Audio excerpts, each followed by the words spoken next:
Hello friends, জবেল Bangla চ্যানেলে আপনাদের সবাইকে স্বাগত জানাই। তো ফ্রেন্ড, আজকের ভিডিওতে আমি আপনাদের সবার সাথে আলোচনা করতে চলেছি ইন্ডিয়ান ব্যাংকের জব ভ্যাকেন্সি নিয়ে। তো ইন্ডিয়ান ব্যাংক কিন্তু আবারও কিন্তু প্রচুর পরিমাণে কর্মী নিয়োগ করতে চলেছে এবং ইন্ডিয়ান ব্যাংক কিন্তু রিক্রুটমেন্ট অনেকদিন কিন্তু আসেনি, কারণ আপনারা আমার যারাই নতুন সাবস্ক্রাইব বা প্রথম সাবস্ক্রাইব সবাই কিন্তু দেখেছেন ইন্ডিয়ান ব্যাংকের কিন্তু জব ভ্যাকেন্সি প্রায় নেই হচ্ছে বললেই চলে।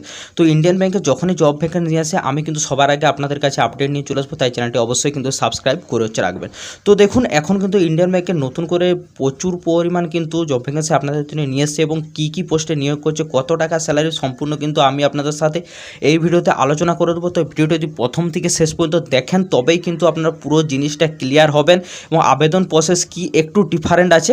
তো আবেদন প্রসেসও কিন্তু আমি আপনাদেরকে এই ভিডিওতে দেখিয়ে দেবো। ভিডিওটা একটু বড় হতে পারে, তাই সম্পূর্ণ আপনারা কিন্তু কোনো রকম মিস না করে দেখবেন, তা না হলে আপনারা একবারে শেষে যে দেখলেন তারপরে অ্যাপ্লিকেশন করে রেখে দিলেন, এরকম করলে কিন্তু কোনো কিছু হয় না। আমি লাস্টে কিন্তু আপনাদেরকে কিছু টিপস দেবো যেগুলো আমি আমার নিজের কিন্তু কাজের ক্ষেত্রে আমি কাজে কিন্তু লাগিয়েছি, সেগুলো আমি চাই যে আপনারাও কিন্তু কাজে লাগান। তো চলুন সেগুলোই কিন্তু আমরা দেখে নেবো। তার আগে আমরা সংক্ষেপে ইন্ডিয়ান ব্যাংকের রিক্রুটমেন্ট সম্বন্ধে একটু জেনে নেবো। তো ফ্রেন্ডস, প্রথমেই দেখে নিন আপনাদের কিন্তু ইন্ডিয়ান ব্যাংকের জব ভ্যাকেন্সি, অর্থাৎ ইন্ডিয়ান ব্যাংক কিন্তু আপনাদেরকে এটা নিয়োগ করছে।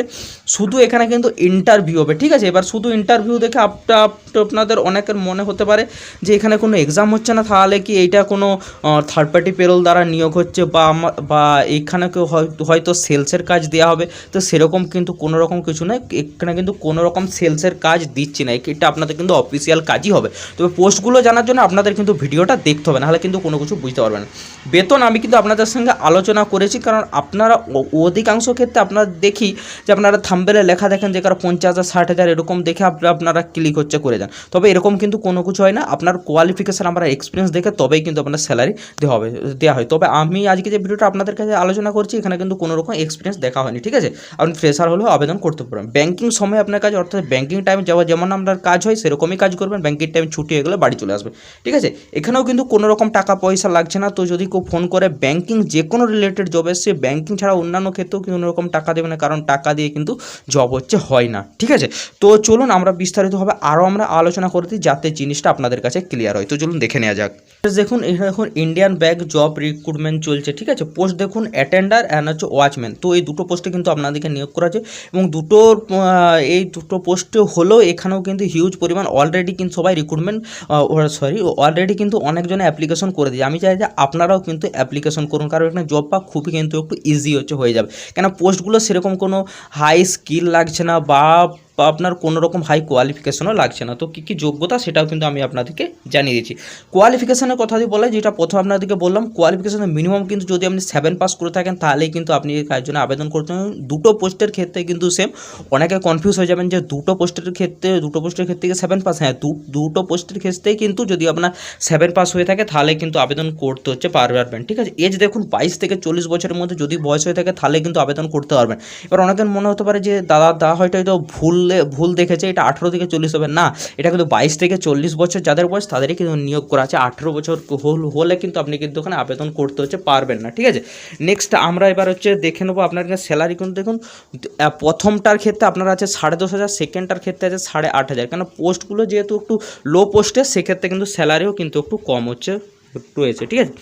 অ্যাপ্লিকেশন প্রসেস দেখুন, অ্যাপ্লিকেশন প্রসেস কিন্তু টোটালি অফলাইন, কোনো রকম অনলাইন আপনাদের কিন্তু অ্যাপ্লিকেশন করতে হবে না। আমি কিন্তু অ্যাপ্লিকেশন প্রসেস অর্থাৎ অ্যাপ্লিকেশন ফর্মটা আর কিন্তু আপনার অফিসিয়াল নোটিফিকেশন দুটোই আমি ডেসক্রিপশনে দিয়ে রেখেছি। তো দুটোই আপনারা ডাউনলোড করে দেখে নিতে পারেন, যাতে আপনাদের কোনো অবিশ্বাস নয়। লাস্ট ডে দেখুন 25 জানুয়ারি 2024 মধ্যে কিন্তু আপনাকে আবেদন করতে হবে। 25 জানুয়ারি ডেট পড়ে গেলে আর কিন্তু আবেদন করে কোনো রকম লাভ হবে না, ঠিক আছে।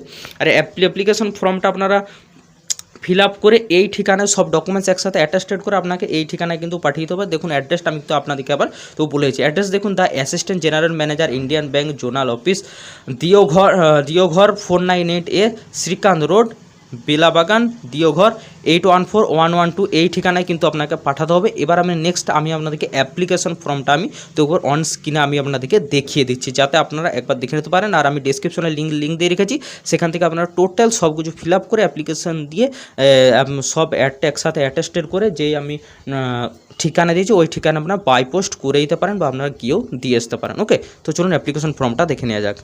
তো ফ্রেন্ডস আপনারা কিন্তু অন স্ক্রিন এখানে অ্যাপ্লিকেশন ফর্মটা আপনারা দেখতে পাচ্ছেন। আমি তো যে জিনিসগুলো কিছু কিছু জিনিস আপনাদেরকে আপনারা বুঝতে পারবেন সেগুলো আমি দেখে দিচ্ছি।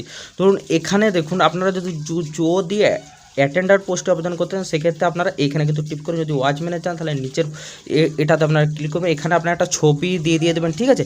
যেই সাইজ আপনাদের তোলা আছে সেটাই কিন্তু দেবেন। এখানে যেহেতু সাইজ উল্লেখ করা নেই, আপনার অফিসিয়াল নোটিফিকেশনটা দেখবেন, সেখানে কিন্তু আপনাদের বলা আছে। বাকি যে ডিটেলস আছে আপনারা সবাই আবেদন করতে পারবেন। আর এখানে দেখুন বেশি কোয়ালিফিকেশনের জায়গা, প্রথমেই মাধ্যমিক দিয়ে লাভ নেই, যদি আপনার মাধ্যমিক হয়ে থাকে। যেহেতু এটা 7 পাসে অ্যাপ্লিকেশন করছেন, তাহলে আপনি এখান থেকে 7টা দিবেন, মাধ্যমিক দিবেন, উচ্চ মাধ্যমিক আপনার গ্র্যাজুয়েশন যা আছে সব আপনি দিয়ে পারেন। যেহেতু 3টে ছক আছে, প্রথমে 7 দিবেন, তারপরে মাধ্যমিক দিবেন, তারপরে উচ্চ মাধ্যমিক দিবেন। আর যদি আপনার শুধু 7 পাসই থাকে তো সেক্ষেত্রে শুধু এখানে 7টা দিয়ে দেবেন, ঠিক আছে। আর এখানে দেখুন যেহেতু আপনার ব্যাঙ্কিংয়ে কাজ করছেন সেক্ষেত্রে কিন্তু আপনার কিন্তু কম্পিউটার জানা থাকতে হবে। সেক্ষেত্রে আপনার টাইপিং কত স্পিড আছে, কত আপনার টাইপিংয়ে আপনি মিনিটে কত আপনার স্পিড আছে সেটা এখানে দিবেন, এবং কম্পিউটার কী কোর্স আপনার করা আছে সেগুলো দিয়ে দেবেন। আর এইখানে যদি আপনার ওয়ার্ক এক্সপিরিয়েন্স থাকে সেক্ষেত্রে এখানে আপনি পুরো লিখে দেবেন, ঠিক আছে। তো এখানে দেখুন আরেকটা আপনার দেখুন, এখানে আপনার কিন্তু সিগনেচার করতে ভুলবেন না। এখানে ডেট প্লেস অবশ্যই কিন্তু দিবেন, পুরো জিনিস করে সব ডকুমেন্টসগুলো একসাথে অ্যাটাস্টেড করে, তো একটা ভালো একটা খামে ভরে, যেই খামে বাই পোস্ট করা হয় সেসব খামে ভরে পুরো জিনিস ভালোভাবে করে দিবেন, তবেই কিন্তু রেসপন্স আসবে, নাইলে কিন্তু রেসপন্স আসবে না। এবার দেখুন আপনাদের নিয়োগ কীভাবে করা হবে না, পুরো অ্যাপ্লিকেশন আগে যাবে, তারা ভেরিফাই করবে, তারপরে আপনাকে ডাকবে ইন্টারভিউ সিলেকশন হয়ে যাওয়ার পর তারপরে আপনাকে কিন্তু নিয়োগ করা হবে। তো আশা করছি জিনিসটা আপনাদেরকে ক্লিয়ার করছি। বাকি যেগুলো না বুঝতে পেরেছেন আমাকে কমেন্টে জানাবেন। তো আজকে ভিডিও এখান পর্যন্ত, পরের ভিডিওতে দেখা হচ্ছে। সুস্থ থাকুন, ভালো থাকুন।